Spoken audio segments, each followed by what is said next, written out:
My name is Ella, I'm 36 years old and work as a nurse anesthetist at a major hospital in Oregon. I've spent nearly a decade in the operating room, accustomed to the hum of ventilators, the cold lights, and surgeries that last for hours. But no operation has ever drained me like what I'm about to share. The silent battle I had to fight, not in a hospital, but right within my own family. I've been married to Andrew for 8 years. He's a calm, somewhat introverted man who works in administration for a small insurance company. I used to think I had chosen the right person. We lived in a small house in the suburbs of Eugene. We didn't have kids, but we had a little garden and 2 adorable dogs. Life wasn't exciting, but it was stable, and I always appreciated that peace. Until Caleb showed up. Caleb is Andrew's younger brother. He's 6 years younger and always looks like he just stepped off the set of a reality TV audition. Caleb constantly has big ideas that never go anywhere, from online pet supply sales to a real estate investment networking app. Each venture is hyped as his life-changing breakthrough, and ends in debt or vanishing into thin air. This time was no different. Caleb came to our house one Saturday afternoon, the usual smile on his face, holding a cup of coffee, eyes sparkling with charm. He said he needed a $15,000 investment to revamp an e-bike business. I'd heard nearly the same story 3 times last year. "It's just a temporary loan, Ella," Caleb said, like I was some sort of mobile bank. "I'll pay you back in 3 months, promise." I sat across from him in the living room, my hand resting on a glass of iced tea I hadn't touched. I didn't say anything right away.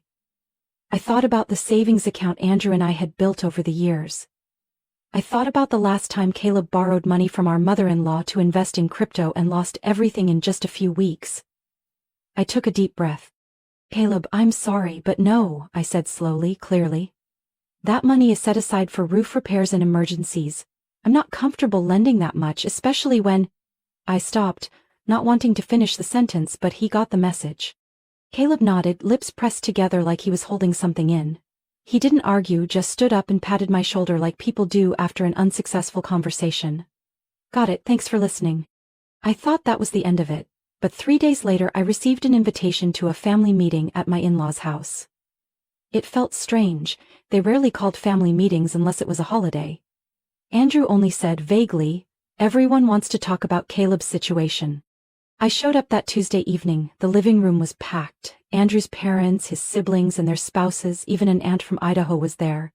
As soon as I walked in, I could feel something was off. Everyone was smiling, but the air was tight like a stretched wire. I sat down next to Andrew, who barely looked at me all night. Then my father-in-law spoke. "We're all very concerned about Caleb. He needs our support, and we think it's best to handle this democratically." I narrowed my eyes. "What do you mean?" "We've decided to hold a vote," he said, smiling like it was a party game, "to see if we should help Caleb with the loan. Majority rules." I turned to Andrew, my heart pounding. He was still looking at the floor, fingers interlocked. Not a word in my defense. I let out a short laugh, the kind with no humor. "So I'm no longer part of this family, just a vote?" I looked around the room at faces I'd known for years that now felt like strangers. "Well, if everyone's so fond of voting," I said, my voice icy, "I have a proposal of my own." And I pulled an envelope from my purse. The room went dead silent as I placed the cream-colored envelope on the oak coffee table. All eyes were locked on it as if it contained something that could blow the roof off the house. I didn't speak right away. I let them wait. "I have a vote I'd like everyone to take part in," I said, my voice steady and slow, like reading results in an operating room. "But first, there are a few documents I think everyone should review."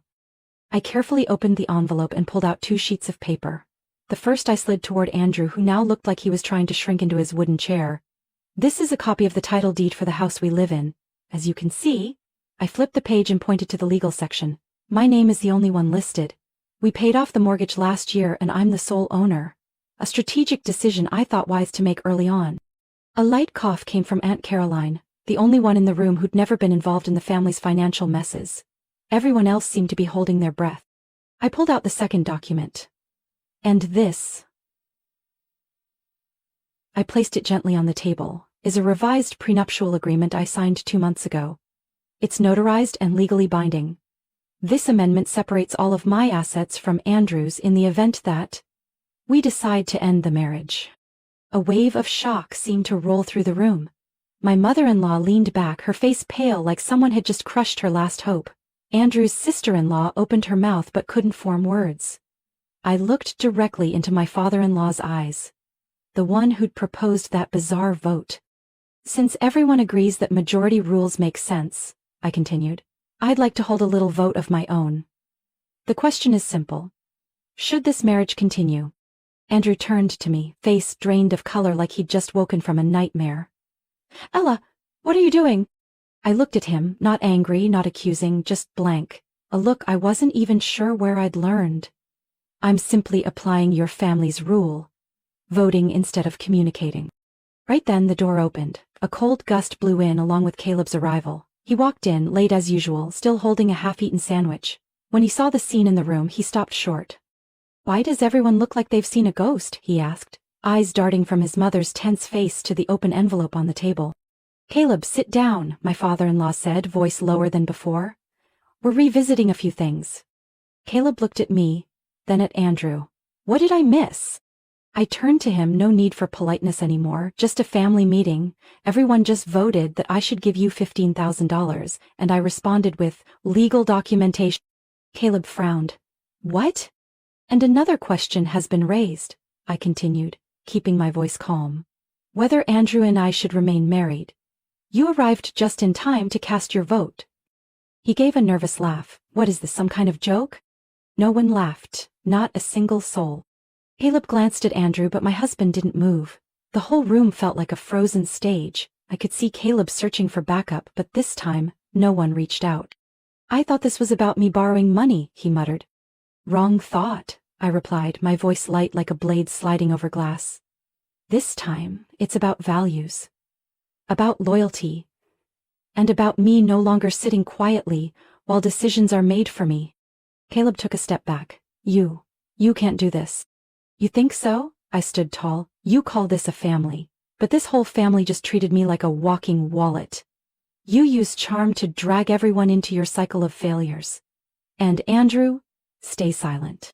I looked at my husband. You know I didn't want to say all this in front of everyone, but apparently, if not here, it would never be said. Andrew opened his mouth, then closed it again. He just lowered his head, not a word. I gave a small nod. Then the vote is over. I don't need to count the ballots, because in the end, I'm the one who has to live with the outcome, and I've made my choice. I gathered the documents, folded them neatly, and slipped them back into my bag. No one stopped me as I turned to leave. Not a single voice. Not a single person stood up. I had just stood up, ready to walk out of that suffocating atmosphere when a voice spoke. So soft it almost blended into the air. Ella, wait. I turned my head. It was Melanie, Andrew's sister. The one who had sat silently all evening, eyes downcast, saying nothing. She looked at me, then around the room. Her eyes held something different, like something inside her had just cracked open. This isn't the first time, Melanie said, her voice trembling. Caleb borrowed $9,000 from me 2 years ago.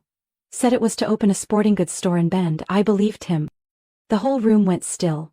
I remained where I was, clutching my purse, my palm tightening. He promised to pay it back in 6 months. It's been 3 years. Melanie gave a short, bitter laugh. I haven't seen a penny. Never heard another word about that store either. Caleb flinched, turning toward her. Melanie, what are you saying? I explained already. No, she cut him off. You never explained, you just disappeared. A dead silence fell over the room.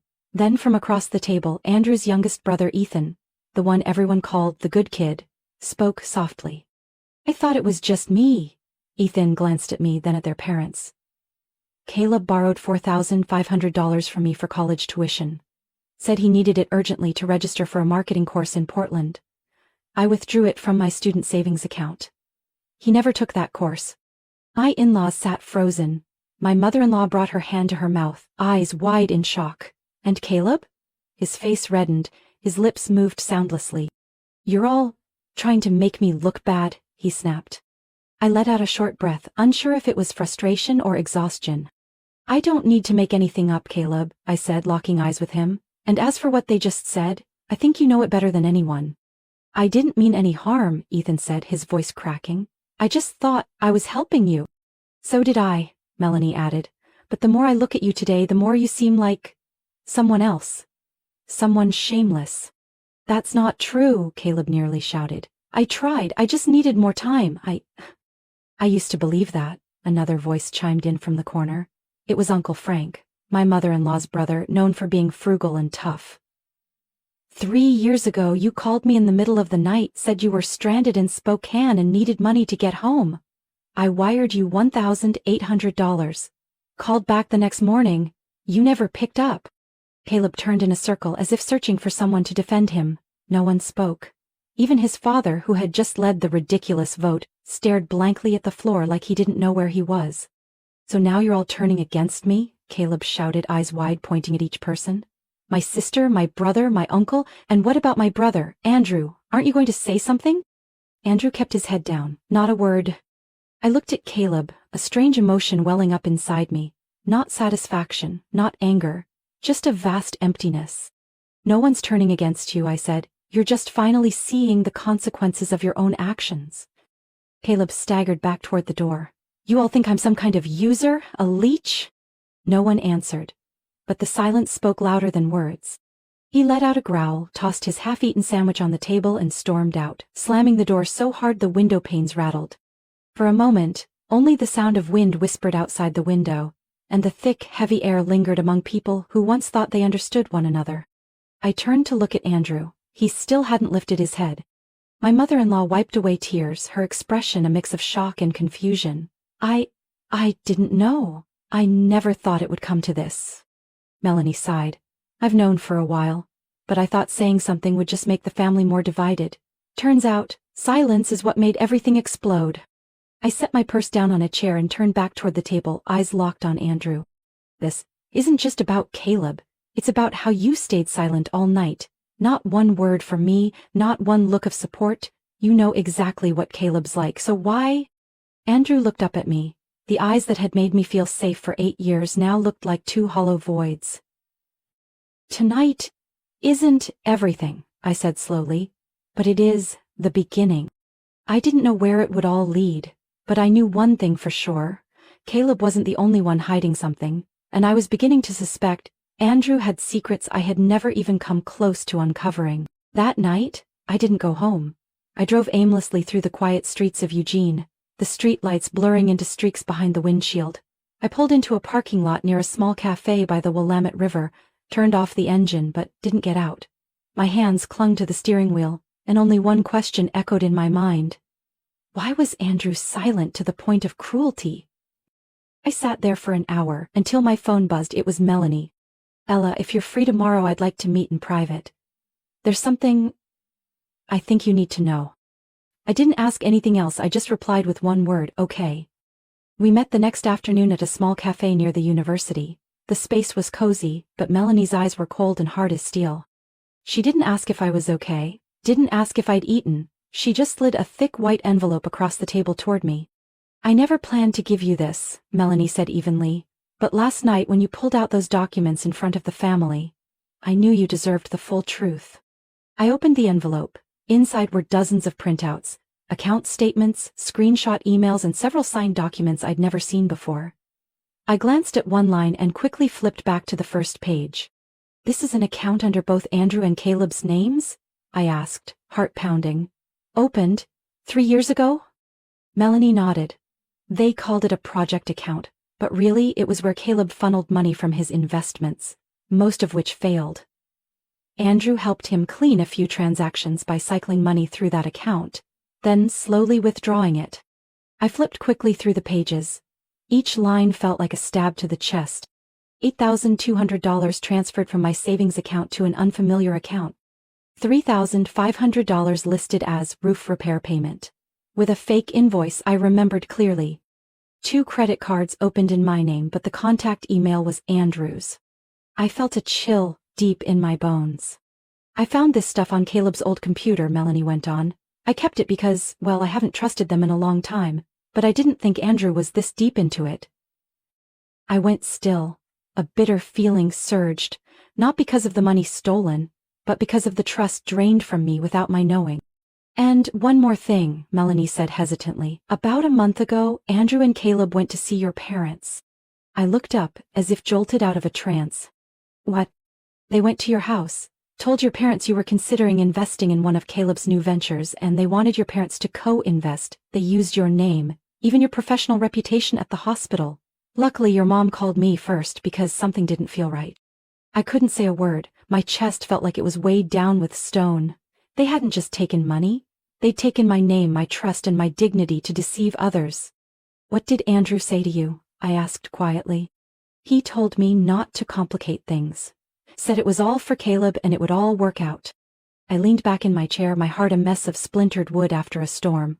I thought about all the times Andrew had said everything is under control, those sweet reassurances I'd believed for years.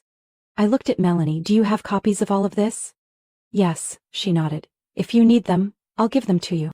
I nodded slowly, then looked out the window, where people bustled past, completely unaware of the storm that had just erupted inside me.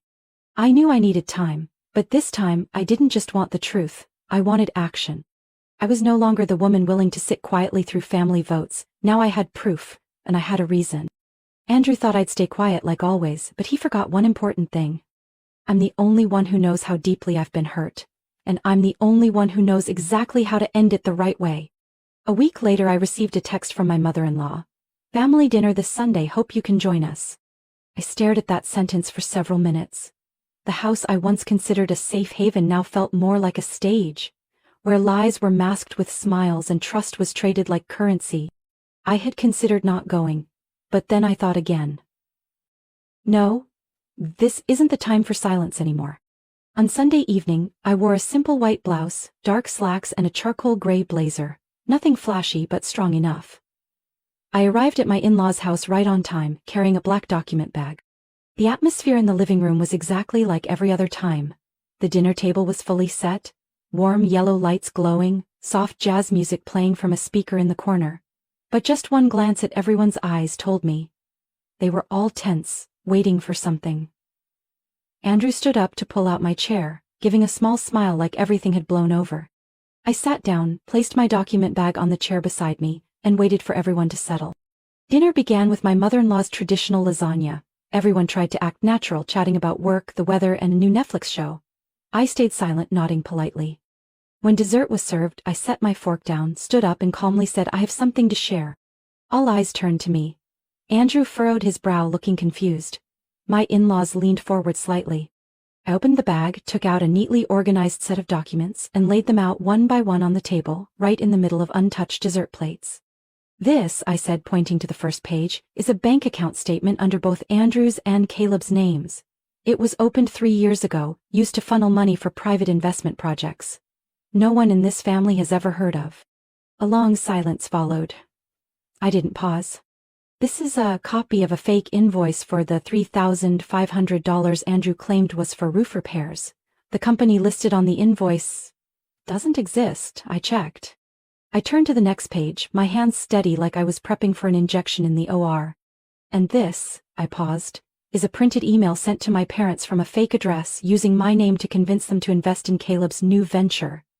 The email promises a return in 6 months and claims, Ella fully endorses this project. I had no idea it existed until last week. I looked up. Andrew was pale, lips pressed tight. My mother-in-law had a hand over her mouth, eyes filled with horror. My father-in-law sat with his hands clasped, staring down at the table like it might tell him what to do. Then, from the end of the table, Melanie, the only one who knew the full truth, gave a slow nod. She pulled out her phone and opened a thread of messages. I have copies of the texts between me and Andrew where he asked me not to tell anyone about these transactions, she said. He said he'd sort things out before Ella finds out. But now, I think Ella deserves to know. Andrew shot to his feet, chair scraping loudly against the floor. I was trying to fix things, his voice cracked. Caleb helped me once, when I was in trouble with my old job. I couldn't let him go down alone. Helped how? I asked, voice calm but sharp as a scalpel. By letting me carry debts I never agreed to, by using my name to scam my own parents? Andrew looked at me, those hollow eyes now filled with fear. I was under investigation for mishandling insurance records, he said quietly. I could have lost my job. Caleb? He took some of the blame. In return, I promised I'd help when he needed it. I took a deep breath, trying to steady myself. You call that loyalty? I call it a deal, a transaction built on lies. Andrew sank back into his seat like the life had drained out of him. No one said another word. I looked around the dinner table, the supposed heart of warm family meals. Now it was just silence, shame, and undeniable proof. "I didn't come here tonight to apologize or seek forgiveness," I said slowly. "I came to say that I know everything, and this time, I'm the one ending the game." I gathered the documents, placed them back in my bag, and stood up. "Thank you for dinner," I said, "but I think this will be the last time I sit at this table." That night, when I returned to the house we once called home, the kitchen light was still on. Andrew sat at the table, shirt still buttoned, holding a glass of water he hadn't touched. He looked up when he heard the door open, his expression that of a man who'd just realized he was lost. "I'll wait, we need to talk." I set the document bag on a chair and quietly walked to face him. I pulled a neatly stacked folder from inside the bag. No harsh words, no blame. I simply slid the folder across the table. Andrew looked down, his hands trembled slightly as he opened it. When he read the first line, "Petition for divorce, Lane County Court," I saw his shoulders freeze. "Ella, you don't have to do this," he whispered. "I know I messed up. But I can fix it, I swear." I shook my head. "You don't understand. This isn't just about you and Caleb. This is about how you watched me be humiliated in that vote and said nothing, how you let me carry the fallout alone while you quietly drained our accounts." He stood, eyes red. "Give me a chance, just one. We can go to counseling, I can pay it all back, you can—" "Andrew," I interrupted. "I've had so many chances to walk away and I chose to stay. Because I believed in love. But love can't survive without respect, and you lost that." I turned, he followed, but I was already at the door. "I'll be staying at a hotel for a few days. After that, my attorney will be in touch to finalize everything." I closed the door before he could finish. 3 days later, I officially filed for divorce. The revised prenup I quietly signed 2 months ago became my lifeline. Thanks to it, I kept the house, all of my personal accounts, and everything I had worked for over 8 years of relentless effort. Andrew didn't contest it. Maybe he knew there was nothing left to argue. He moved out on a gray Wednesday morning, no text, no call. Later I heard he moved back in with his parents. The same house where Sunday dinners had once felt sacred but now sat silent. As for Caleb, the spark that started it all, he vanished almost immediately after that dinner. Melanie, with remarkable resolve, officially filed a lawsuit to recover the money she'd lent. She wasn't the only one. Uncle Frank and Ethan also began legal proceedings. Within weeks, Caleb deleted his social media accounts and cut contact with everyone. Rumor had it he was now living in New Jersey under a different name, running some vague financial consulting firm. One early fall morning I sat on my porch, a mug of hot tea in hand, watching soft sunlight filter through maple leaves. It had been a long time since I'd felt this kind of stillness. I can't say I walked away from that marriage without scars. There were nights I lay awake replaying Andrew's promises, Caleb's glances, my mother-in-law's doubts, and the crushing loneliness of feeling like no one had my back. But I learned how to stand again. I learned how to trust myself. And I learned that sometimes, the bravest thing you can do is let go. I cleaned the house, changed the curtains, rearranged the furniture, small things that didn't erase the memories but helped me begin anew. Melanie and I stayed in touch, and for the first time in years we talked like two women who had weathered a storm. Not just sisters-in-law making small talk. I returned to work at the hospital, but this time, I no longer saw it as the only place that gave me a sense of worth. I started taking art classes on Friday evenings, a hobby I had abandoned since college. I reconnected with old friends, smiled more, and spent more time with myself. Something I hadn't done throughout my entire marriage. Someone once asked me, if you could go back, would you choose Andrew again? I always smile, not because I have regrets, but because I know I walked that path and I survived. I used to think I needed my in-laws' approval to feel validated. I used to believe love had to be voted on by outsiders, but now I only need one thing: the courage to walk out of a burning house even if no one gives me permission. And I did it. From my own story, I've learned that sometimes the most painful part isn't the betrayal. It's how long you stayed silent while others took your kindness for granted. I once believed love was enough, but it turns out respect and honesty are the true foundation of something lasting. No one needs to vote on your worth. You deserve to be heard, to be protected, and to live a life that isn't tied to repeated apologies. And most importantly, leaving can also be a form of love, the kind you give to yourself. What do you think about Ella's decision and everything she went through? Feel free to share your thoughts below. Don't forget to follow the channel for more powerful, heartfelt stories about life and family relationships.